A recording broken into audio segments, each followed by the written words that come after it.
Bem-vindos! Hoje a gente mergulha em alguns artigos bem importantes da nossa Constituição de 88. Vamos focar nos artigos 32 a 36. Eles tratam do Distrito Federal, dos territórios e de um tema, assim, sempre delicado, a intervenção. A fonte, claro, é o texto constitucional. E a ideia é entender como a Constituição organiza essas partes da federação e também quais as regras para essas situações mais extremas de intervenção. Ok, vamos começar a abrir essa caixa. Artigo 32, Distrito Federal. Logo de cara tem uma coisa que o torna único, né? Exato, a vedação de ser dividido em municípios. Isso é fundamental. E ele tem uma lei orgânica própria, tipo uma constituição local. Isso, aprovada em 2 turnos pela Câmara Legislativa. É a lei maior do DF. E o parágrafo 1º desse artigo, olha, ele já entrega o ouro da singularidade do DF. Ele diz que o DF acumula as competências legislativas que normalmente são separadas, né, entre estados e municípios. Ah, então ele faz as duas coisas ao mesmo tempo, legisla como estado e como município. Basicamente isso. O que é fascinante aqui é pensar na consequência disso, sabe? O DF vira uma espécie de híbrido. Ele tem responsabilidades de Estado, mas também as demandas do dia a dia de um município gigantesco. Faz sentido por ser a capital federal e também onde muita gente vive. Exatamente. É a solução constitucional para essa dupla função. Sede do poder central e cidade com necessidades locais muito concretas, como saúde, transporte, educação. Entendi. E a Constituição tenta alinhar o DF com os estados em outros pontos também, né? Tipo, nas eleições. Sim, sim. O parágrafo 2º sincroniza os calendários. Eleição para governador, vice, deputados distritais. Tudo junto com as eleições estaduais. E os mandatos têm a mesma duração. Isso ajuda a integrar o DF no ciclo político nacional. E o funcionamento da Câmara Legislativa segue o modelo das assembleias estaduais. Isso. O parágrafo 3º estende essa simetria. As regras para deputados estaduais e assembleias valem ali para os distritais e para a Câmara Legislativa. E tem um ponto sobre segurança pública que sempre chama atenção ali no parágrafo 4º. A organização das polícias, bombeiros, depende de lei federal. Isso não dá uma limitada na autonomia do governo do DF? Olha, esse é um ponto crucial e mostra bem a tensão que existe ali. Sim, essa dependência de lei federal para organizar e usar a segurança local é uma particularidade. A justificativa que sempre aparece é a segurança da capital, né? Vista como interesse nacional. Ah, por ser a sede dos 3 poderes. Exato. A União acaba mantendo um certo controle sobre essa área estratégica. É um equilíbrio delicado, sabe? Entre a autonomia que o DF tem e a necessidade de garantir a estabilidade da capital. Entendido. Agora, saindo um pouco de Brasília e os territórios federais, o artigo 33 parece mais direto, né? Diz que a lei define a organização deles. O caput é direto, mas os parágrafos trazem detalhes importantes. O parágrafo 1º já mostra uma diferença grande para o DF. Qual seria? Os territórios podem sim ser divididos em municípios. Isso já muda a estrutura administrativa local, permite uma organização mais parecida com o resto do país. E o controle das contas, como fica? No DF, imagino que seja como nos estados, mas nos territórios. Aí a diferença é bem grande e mostra a dependência maior da União. O parágrafo 2º é claro. As contas do governo do território vão direto para o Congresso Nacional. Direto para o Congresso. Sim, com parecer prévio do Tribunal de Contas da União. Não tem um TCU do território, entende? O controle financeiro é bem mais centralizado, direto pela União, reflete o status deles, né? São administrados federalmente. E a estrutura de governo e justiça dentro desses territórios, ela pode variar? Pode, e de um jeito interessante, que depende da população. O parágrafo 3º cria um limite. Territórios com mais de 100 mil habitantes. Esses ganham uma estrutura um pouco mais complexa. Além do governador, que é nomeado pelo presidente, né, não é eleito. Importante lembrar disso. Sim, esses territórios maiores terão órgãos de justiça, primeira e segunda instância, Ministério Público, defensores federais. E, talvez o mais interessante, a lei prevê eleições para uma Câmara Territorial com poder deliberativo. Uma Câmara eleita. mesmo com o governador nomeado. Exato. Sugere uma espécie de estágio intermediário, sabe? Não é autonomia total, mas já tem uma representação local eleita que pode decidir algumas coisas. É como se a Constituição dissesse: olha, se crescer mais, ganha um pouco mais de estrutura e voz local, mas sempre com união de olho. Certo. Agora a gente entra numa parte que, vamos combinar, é bem tensa. Capítulo 6, da intervenção. O artigo 34 já começa forte. A União não intervirá nos estados nem no Distrito Federal. Essa é a regra de ouro do nosso federalismo, né? A autonomia. É um pilar. A não intervenção é a norma, o padrão. Mas, como acontece com regras para situações extremas, ela vem com exceções. E essas exceções, que estão listadas ali mesmo no artigo 34, são o ponto-chave. É fundamental entender. São só aquelas hipóteses. Não dá para inventar motivo para intervir. A gravidade da medida exige isso, né? Com certeza. Então vamos passar por essas hipóteses. Quais são as situações que podem quebrar essa regra de ouro da autonomia? São 7 incisos. Vamos lá, um por um. Inciso 1. Manter a integridade nacional, para impedir que alguma parte do país tente se separar, basicamente. Ok. Inciso 2. Repelir invasão estrangeira ou de um estado em outro. Defesa externa ou conflito armado interno entre estados. Certo. Inciso 3. Para acabar com grave comprometimento da ordem pública. Tipo, situações de caos social, violência generalizada que o governo local não consegue mais controlar. Uhum. Inciso 4. Garantir o livre exercício de qualquer dos poderes legislativo, executivo, judiciário, no Estado ou no DF. Esse inciso 4 me parece especialmente delicado. Garantir o livre exercício dos poderes. Por que isso justifica algo tão drástico como a intervenção federal? É porque isso atinge a ação da separação de poderes, que é a base da democracia, né? Não só federal, mas estadual também. Imagina, por exemplo, o executivo local usando a polícia para impedir o legislativo de funcionar. Ou o judiciário sendo pressionado, impedido de julgar. Seria o caos institucional local? Exato. A estrutura democrática local estaria ruindo. A intervenção, nesse caso extremo, seria o remédio da União para restaurar esse equilíbrio. É uma proteção contra golpes ou bloqueios institucionais no nível local. Entendi a gravidade. Continuando as hipóteses. Inciso 5. Reorganizar as finanças. E aqui tem 2 situações bem específicas. Primeiro, se o Estado ou DF suspender o pagamento da dívida fundada, que são as dívidas de longo prazo, por mais de 2 anos seguidos, salvo motivo de força maior, claro. Dívida de longo prazo? Isso. Ou, segundo, se deixar de entregar aos municípios as receitas tributárias que a Constituição manda, as transferências obrigatórias. A intervenção aqui tenta evitar o colapso financeiro do Estado ou que os municípios fiquem sem verba. Ok, finanças. Inciso 6. Para garantir a execução de lei federal, ordem ou decisão judicial. Ou seja, se uma autoridade local simplesmente ignora e não cumpre uma lei federal ou uma decisão de um tribunal superior? A União pode intervir para forçar o cumprimento? Exatamente. Para garantir a hierarquia das leis e a autoridade do judiciário. E, por fim, o inciso 7º. Assegurar a observância de princípios constitucionais sensíveis. E a lista aqui é forte.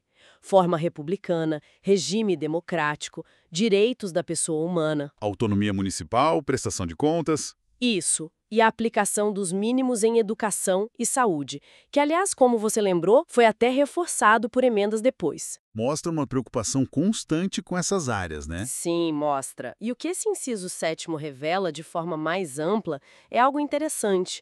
A intervenção, apesar de ser uma medida dura que suspende a autonomia, pode, paradoxalmente, servir para proteger os fundamentos da própria Constituição e da democracia. Como assim? Pensa bem, se um Estado começa a violar direitos humanos sistematicamente, ou abandona a transparência nas contas, ou não investe o mínimo em saúde e educação, ele está atacando pilares da Constituição de 88. A intervenção, nesse cenário limite, funcionaria como uma defesa desses princípios essenciais. Entendi o ponto. E essa mesma lógica funciona no nível abaixo. Quer dizer, o Estado pode intervir no município. Pode. O artigo 35 espelha essa lógica. A regra também é a não intervenção do Estado no município, mas Tem exceções. de pagar dívida fundada municipal por 2 anos. Mesma lógica. Ok. Inciso 2. Não prestar as contas devidas na forma da lei. Responsabilidade fiscal. Certo. Inciso 3. Não aplicar o mínimo exigido da Receita Municipal em educação e saúde. De novo, a preocupação social. Uhum. E inciso 4. Se o Tribunal de Justiça do Estado mandar numa representação para assegurar princípios da Constituição Estadual ou para cumprir lei, ordem ou decisão judicial. Nossa, é uma simetria bem clara nas preocupações, né? Finanças, responsabilidade, cumprimento da lei e respeito aos princípios constitucionais, sejam eles federais ou estaduais. Perfeito. É como se a federação tivesse esses mecanismos de segurança em cascata, sabe? Para garantir que o jogo seja jogado segundo as regras em todos os níveis. Mas quem aperta esse botão, como se decide, na prática, uma intervenção? Não pode ser algo impulsivo do presidente ou do governador, né? Imagino. De jeito nenhum. Ou pelo menos não deveria ser. O artigo 36 detalha o processo e ele é cheio de freios e contrapesos. Mostra que o constituinte estava bem preocupado com o risco de abuso desse poder. O processo varia um pouco dependendo do motivo. Como assim? Por exemplo, para garantir o livre exercício dos poderes locais, lá do artigo 34, inciso 4º, a intervenção depende de uma solicitação do poder que está sofrendo a pressão. Ah, o próprio poder local pede ajuda. E isso, o legislativo ou o executivo local pedem. Agora, se a pressão for contra o judiciário local, aí depende de uma requisição do Supremo Tribunal Federal, o STF. Então, nesses casos, não é o presidente que simplesmente decide. Ele precisa ser provocado, seja pelo poder local, seja pelo STF. Exatamente. Precisa vir de quem está sofrendo ameaça ou do guardião da Constituição. Já no caso de desobediência à ordem judicial, do artigo 34, inciso 6, também depende de requisição do tribunal que foi desrespeitado. Pode ser o STF, o STJ ou o TSE. O próprio judiciário aciona o mecanismo para garantir sua autoridade. Faz sentido. Sim. E para as outras causas, tipo violação de princípios constitucionais, lá do inciso 7? Ou recusa em cumprir lei federal. Nesses casos, a intervenção depende de o STF acolher uma representação do Procurador-Geral da República, o PGR. Então, o PGR propõe e o STF decide se autoriza. Isso. O PGR, como chefe do Ministério Público Federal, identifica a violação, leva ao STF e o Supremo dá a palavra final sobre a necessidade da intervenção. Mais um controle judicial antes da decisão do Executivo. Ok, então a decisão passa por vários filtros e uma vez que a intervenção é decidida, como ela vira realidade? Ela é formalizada por um decreto, do presidente se for intervenção federal ou do governador se for estadual. Isso está no parágrafo 1º do artigo 36. Mas não é um decreto qualquer, um cheque em branco. Ele precisa ser bem específico. O que ele tem que dizer? Tem que definir a amplitude, o que exatamente vai ser afetado pela intervenção, o prazo de duração, tem que ter um fim determinado, as condições de execução e, se for o caso, quem vai ser o interventor temporário. A pessoa que vai assumir no lugar das autoridades afastadas. E aí entra o controle político, que você mencionou que era rápido. Rapidíssimo, é crucial. O mesmo parágrafo 1º exige que esse decreto seja enviado para o legislativo correspondente, Congresso ou Assembleia Legislativa, em apenas 24 horas. 24 horas, nossa, isso é muito rápido mesmo.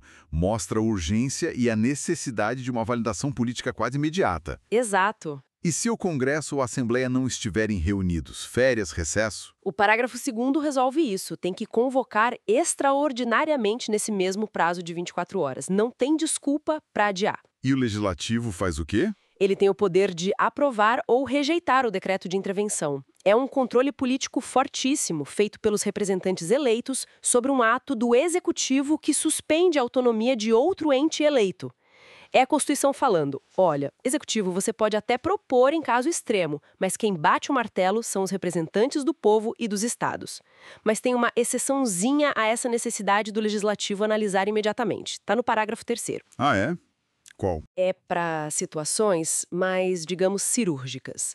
Nos casos de intervenção para cumprir ordem judicial, artigo 34, 6º, e 35, 4º, ou para garantir princípios constitucionais, artigo 34, 7.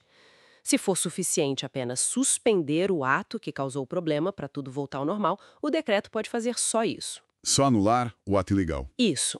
Nesses casos específicos, onde não se nomeia um interventor e a ação é só essa anulação, aí não precisa da apreciação do Congresso ou da Assembleia.